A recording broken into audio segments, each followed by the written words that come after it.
नमस्कार। आज हम अपने गर्भस्थ शिशु से कहानी के माध्यम से गर्भ संवाद स्थापित करेंगे। आज के गर्भ संवाद का जो विषय है वह है हनुमान जी का व्यक्तित्व और उनके व्यक्तित्व से जुड़ी हुई कुछ महत्वपूर्ण कहानियाँ। तो चलिए शुरू करते हैं अपने नन्हे शिशु के साथ गर्भ संवाद। अपने दोनों हाथों को अपने गर्भ पर रखते हुए बहुत ही प्रेम भाव से अपने शिशु से बताइए कि आज हम हनुमान जी के बारे में गर्भ संवाद करते हुए तुम्हें कहानी सुनाने जा रही हूँ। हे मेरे गर्भस्थ शिशु, तुम इन कहानियों को बहुत ही ध्यान से सुनना। तो चलिए शुरू करते हैं पहली कहानी कि कैसे एक बाल रूप मारुति का नाम हनुमान हुआ। आपको पता है शिशु कि हनुमान जी की माता अंजनी और केसरी के पुत्र थे। कथा के अनुसार माता अंजनी व केसरी को पवन देव की तपस्या द्वारा बहुत अधिक ताकतवर, नटखट और विशाल शरीर वाले बालक की प्राप्ति हुई थी। हनुमान जी के बचपन का नाम था मारुति। एक बार मारुति ने सूर्य देवता को फल समझकर उन्हें खाने के लिए सूर्य देव के आगे बढ़े और उनके पास पहुंचकर सूर्य देव को निगलने के लिए अपना मुंह बड़ा कर लिया। इंद्रदेव ने मारुति को ऐसा करते देखा तो इंद्रदेव ने मारुति पर अपने वज्र से प्रहार कर दिया। इंद्रदेव का वज्र मारुति की हनु यानी कि ठोड़ी पर लगा, जिससे वे बेहोश हो गए। यह देख उनके पालक पिता जो पवनदेव थे को बहुत गुस्सा आ गया। पवनदेव अपने पुत्र मारुति की हालत को देखकर इतना गुस्सा हुए कि उन्होंने सारे संसार में पवन का बहना रोक दिया। प्राणवायु के बिना सारे पृथ्वी लोक के त्रपासी त्राही त्राही करने लगे। यह सब देखकर इंद्रदेव ने पवनदेव को तुरंत मनाया और मारुति को पहले जैसा कर दिया। सभी देवताओं ने नन्हे मारुति को बहुत सारी शक्तियाँ प्रदान की। इंद्रदेव का वज्र मारुति के हनु पर लगा था, जिसके कारण ही नन्हे मारुति का नाम हनुमान हुआ। तो इसके पीछे की ये कहानी तुम्हें कैसी लगी? अब हम दूसरी कहानी सुनते हैं। हनुमान जी को सिंदूर क्यों चढ़ाया जाता है? आपको पता है प्यारे बेबी, हनुमान जी को सिंदूर चढ़ाया जाता है।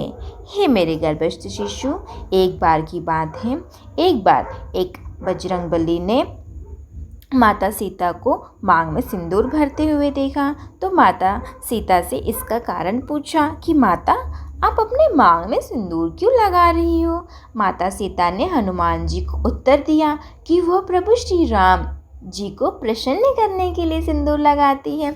श्री हनुमान जी को अपने आराध्य प्रभु श्री राम को प्रसन्न करने की यह युक्ति बहुत ही अच्छी लगी। उन्होंने सिंदूर का एक बड़ा बक्सा लिया और स्वयं के ऊपर उड़ेल दिया और अपने आराध्य भगवान श्री राम के सामने पहुंच गए। आपको पता है शिशु, जब भगवान श्री राम ने अपने हनुमान को इस स्थिति में देखा तो वो आश्चर्य में पड़ गए और उन्होंने हनुमान से इसका कारण पूछा। तो हनुमान जी ने भगवान श्री राम से कहा कि प्रभु, मैंने आपकी प्रसन्नता के लिए ऐसा किया है। सिंदूर लगाने के कारण ही आप माता सीता से बहुत प्रसन्न रहते हैं ना। अब आप मुझ पर भी उतना ही प्रसन्न रहिएगा। भगवान श्री राम को अपने भोले भाले भक्त हनुमान जी की युक्ति पर बहुत हंसी आई और भगवान श्री राम के हृदय में अपने भक्त हनुमान की जगह और गहरी हो गई। हमारे धर्म पुराण बतलाते हैं कि उसी दिन से हनुमान जी को सिंदूर चढ़ाया जाता है। आपने देखा होगा, तब से ही हनुमान जी को सिंदूर अर्पित किया जाता है। हमें हमेशा अपने ईश्वर, अपने इष्ट के प्रति कैसा व्यवहार करना चाहिए? सदैव हमें उनके निकट रहने का प्रयत्न करना चाहिए और अपना मन हमेशा बहुत ही भोला भाला रखना चाहिए, जिससे कि हम उनके प्रति और करीब जा सकें। ये मेरे प्यारे गर्भस्थ शिशु, मैं तुम्हें एक और कहानी सुनाती हूँ कि महिलाओं को हनुमान जी की पूजा क्यों नहीं करने देते हैं या क्यों नहीं करनी चाहिए। ऐसी मान्यता है कि हमारे धर्मशास्त्र में, ये पुराणों में ये कहा गया है कि हनुमान जी सदा ब्रह्मचारी रहे थे। कुछ शास्त्रों में हनुमान जी की शादी होने का वर्णन भी था, लेकिन हनुमान जी ने यह शादी वैवाहिक सुख प्राप्त करने के लिए नहीं करा था, बल्कि कुछ प्रमुख विद्याओं की प्राप्ति हेतु करी थी। हनुमान जी के गुरु कौन थे आपको पता है? हनुमान जी के गुरु थे सूर्य देवता।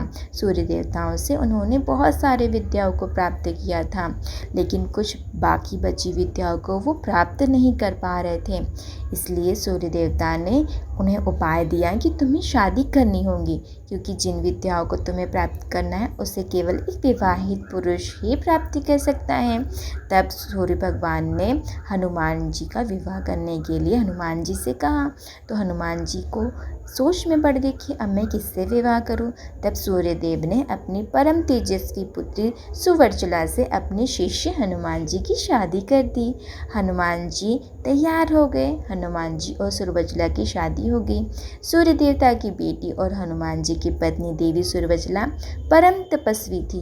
विवाह होने के बाद भी सुवर्चला तपस्या में मग्न हो गई थी और उधर हनुमान जी अपने गुरु सूर्य देवता से बाकी की विद्याओं को उन्होंने ग्रहण कर लिया। इस प्रकार हनुमान जी विवाहित होने के बाद भी उनका ब्रह्मवर्चस्व बना रहा और वह सदैव ब्रह्मचर्य का व्रत का पालन कर पाए। पुराणों के अनुसार श्री हनुमान जी प्रत्येक स्त्री को माँ के समान मानते हैं। यही कारण है कि किसी भी स्त्री को श्री हनुमान जी अपने सामने प्रणाम करते हुए नहीं देख सकते, बल्कि वह खुद स्त्री शक्ति को नमन करते हैं। यदि महिलाएं चाहे तो उनकी पूजा अर्चना कर सकती हैं, लेकिन कुछ नियमों का पालन करते हुए। हे मेरे प्यारे गर्भस्थ शिशु, तुम भी सदैव हर स्त्री को शक्ति रूप समझना, क्योंकि हर एक स्त्री तुम्हारे जीवन का निर्माण करने में महत्वपूर्ण भूमिका निभाएंगी। इस तरीके से हनुमान जी की ये छोटी छोटी कहानियों को अपने जीवन में उतारते हुए उनके गुणों को हम धारण करेंगे और सदैव इसका स्मरण करेंगे। रखोगे ना तुम भी इन कहानियों को हमेशा याद, क्योंकि कहानियाँ तो ऐसी होती है कि हमें हमेशा याद रहती है।